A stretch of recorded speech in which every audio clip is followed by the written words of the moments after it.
सुप्रभात बच्चों, मैं आपका हिंदी विषय अध्यापक अर्जुन तुंदवाल आप सभी का हार्दिक स्वागत करता हूं, अभिनंदन करता हूं। आज हम बात करेंगे महात्मा गांधी की जो आत्मकथा है सत्य के प्रयोग, जो कि कक्षा 12 की पुस्तक में इनकी आत्मकथा दी हुई है गद्यांश भाग में। आज उसका अवलोकन करेंगे, उसके बारे में विस्तृत अध्ययन करेंगे। इससे पूर्व अगर किसी ने महात्मा गांधी का जीवन परिचय नहीं देखा है या नहीं पढ़ा है तो सत्य का प्रयोग पाठ का सारांश पढ़ने से पूर्व वो बच्चे महात्मा गांधी का जीवन परिचय अवश्य पढ़ें। वीडियो अपलोड कर दिया गया है। तो आज हम बात करते हैं कक्षा 12 की पुस्तक सृजन से सत्य के प्रयोग आत्मकथा। देखो, ये एक आत्मकथा है। गांधी जी ने अपने बारे में जो उन्होंने जीवन में महसूस किया उन सभी बातों को यहाँ पर किया गया बताया है। और इस पाठ के अंदर उन्होंने 5 बात मुख्य तौर पर बताई है। सभ्य पोशाक में, बलवान से भिड़ंत, आत्मिक शिक्षा, शांति निकेतन के बारे में और खादी का जन्म किस तरह से हुआ। ये एक आत्मकथा है, गांधी जी ने खुद ने अनुभव करी हुई बातें हैं। तो हम एक एक बिंदु पर बात करते हैं, ध्यान से समझने की कोशिश करेंगे। सबसे पहले सभ्य पोशाक में, ठीक है। सबसे पहले इसका अध्ययन करेंगे, फिर मैं वैसे समझाऊंगा तो आपको अच्छे से समझ में आ जाएगा। देखो, अन्नाहार पर गांधी का पूरा विश्वास था। इस विषय में उन्होंने Salt, Harvard Williams, doctor Mrs Anna Kingsford और डॉक्टर एलिनंस की पुस्तकें पढ़ी। इसके अतिरिक्त ही भी अन्नाहार से संबंधित कई पुस्तकें पढ़ डाली। इन पुस्तकों के पढ़ने से आहार विषयक प्रयोग का महत्व बढ़ गया। प्रारंभ में इस विषय में आरोग्य की दृष्टि नहीं थी, बाद में धार्मिक दृष्टि सर्वोपरि हुई। गांधी जी के मित्र को चिंता थी कि वे मांस नहीं खाएंगे तो कमज़ोर हो जाएंगे। गांधी जी के मित्र को एक चिंता हमेशा खटकती थी, क्योंकि विदेश में मांस ही मुख्य खाद्य पदार्थ था। अगर वो मांस नहीं खाएंगे तो वो क्या हो जाएंगे, कमज़ोर हो जाएंगे, बेवकूफ़ कहलाएंगे और अंग्रेज़ समाज में मिल नहीं सकेंगे। वे उन्हें विक्टोरिया होटल ले गए, जिसका उन्हें कड़वा अनुभव था। सूप में मांस है या नहीं ये सुनकर गांधी जी ने पूछ लिया वहाँ के वेटर से कि सूप में मांस है या नहीं। ये सुनकर उनका मित्र उनसे नाराज़ हो गया। गांधी जी यहाँ से गए, उन्हें रात भर भूखे में ही काटनी पड़ी। इस घटना पर मित्रता का कोई प्रभाव नहीं पड़ा। गांधी जी ने सभ्य बनने का प्रयास किया। भाई, विदेश में रहते हैं तो गांधी जी का मित्र बोला कि आपको सभ्य बनना पड़ेगा। अगर अंग्रेजी सरकार से आपको बातचीत करनी पड़ेगी, बातचीत करना है तो आपको क्या करना पड़ेगा, सभ्य बनना पड़ेगा। और सभ्य बनने के लिए गांधी जी ने किन किन चीज़ों का प्रयोग किया उसके बारे में बात करते हैं। आर्मी और नेवी स्टोर में कपड़े सिलवाए, चिमनी टोपी पहनी, ब्रॉन्ड स्ट्रीट के भी कपड़े सिलवाए, सोने की चेन मंगाई, टाई बांधना सीखा, बालों को संवारा, नाचना सीखा, फ्रेंच भाषा सीखी, पियानो बजाना सीखा, वायलिन सीखने का प्रयास भी किया पर सफलता नहीं मिली। भाषण देने की कला भी सीखी, लच्छेदार भाषण किस तरह से देने हैं। अंत में बेल साहब ने घंटी बजाई। गांधी जी को अनुभव हुआ कि उन्हें इंग्लैंड में नहीं रहना है। भाषण कला सीखकर क्या करेंगे, वायलिन भारत में भी सीखा जा सकता है, विद्याधन बढ़ाना चाहिए। उन्होंने सोचा सदाचार से सभ्य बनना उचित है, सभ्य बनने की सनक छोड़ दी। गांधी जी ने सभ्य बनने की सनक छोड़ दी। जब वे विदेश में रहा करते थे, अंग्रेज़ सरकार से बात करने के लिए उनके मित्र ने उनको मांसाहारी बनाने की कोशिश की और उनको अच्छे अच्छे कपड़े, अच्छी तरीके से वायलिन बजाना, लच्छेदार भाषण, इन चीज़ों को उनके जीवन में आने की बात करी, परंतु गांधी जी पर कोई असर नहीं हुआ। उन्होंने विदेश छोड़ के सीधे कहाँ आ गए, भारत आ गए। अगली बात, बलवान से भिड़ंत। देखो, ये घटना आधारित है। एशियाई अधिकारी का बड़ा थाना था जोहानिसबर्ग में। इस थाने में हिंदुस्तानी तथा चीनी आदि का भक्षण होता था, रक्षण नहीं होता था। इस थाने में बिना रिश्वत के काम नहीं होता था। ऐसी शिकायत गांधी जी के पास रोज आती थी। लोगों को गांधी जी से आशा थी कि इस दुर्गंध को दूर करेंगे। गांधी जी भी सोचते थे कि मैं ये सुधार नहीं सका तो मेरा ट्रांसवाल्स में रहना व्यर्थ है।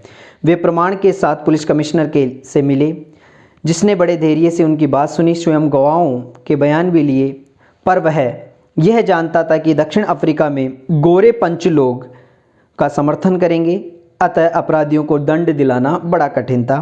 फिर भी उन्हें विश्वास दिलाया कि अपराधियों को दंड दिलाने में मैं तुम्हारा प्रयास करूंगा। अन्य अधिकारियों को भ्रष्ट होने के प्रमाण गांधी जी के पास नहीं थे, केवल 2 अधिकारियों के प्रमाण ही उनके पास थे।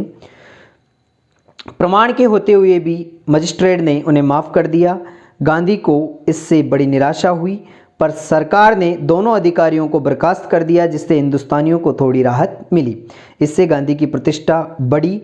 उन अधिकारियों के प्रति गांधी के हृदय में कटुता नहीं थी, बल्कि सहानुभूति थी। उनमें से एक की नौकरी भी लगवा दी। गांधी जी के संपर्क में आने से वे स्वभाव के कारण उनसे निर्भय हो गए। अपने इस व्यवहार को गांधी जी ने सत्याग्रह की जड़ और अहिंसा का विशेष अंग माना। अच्छे काम का आदर और बुरे का तिरस्कार होना चाहिए।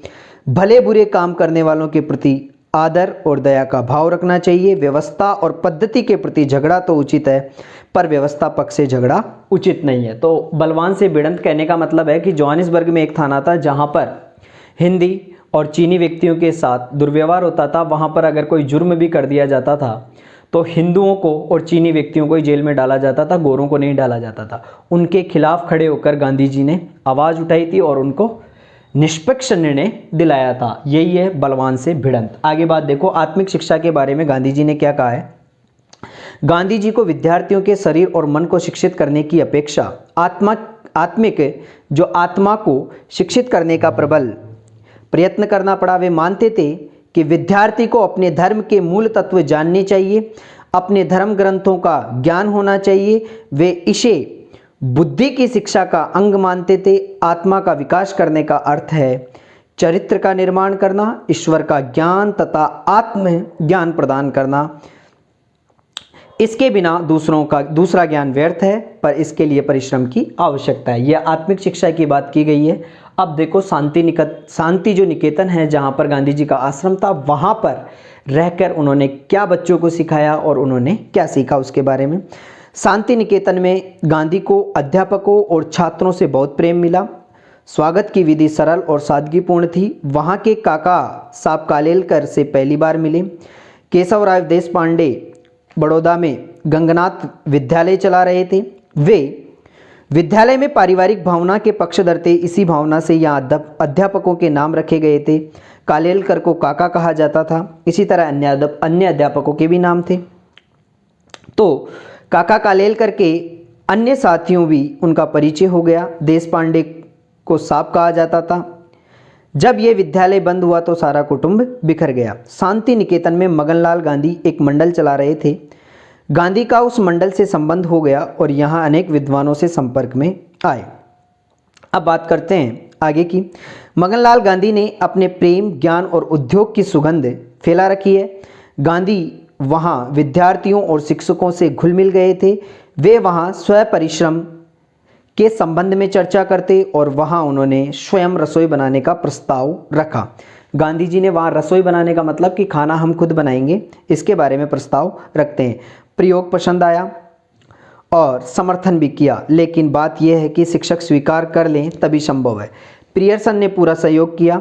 अलग अलग मंडलियों में अलग अलग काम बांट दिए गए और पियर्सन बड़े बड़े बर्तन मांजते, कुछ विद्यार्थी सितारे बजाते। सारा शांति निकेतन मधुमक्खी की छत्ते की तरह गूंजने लगा।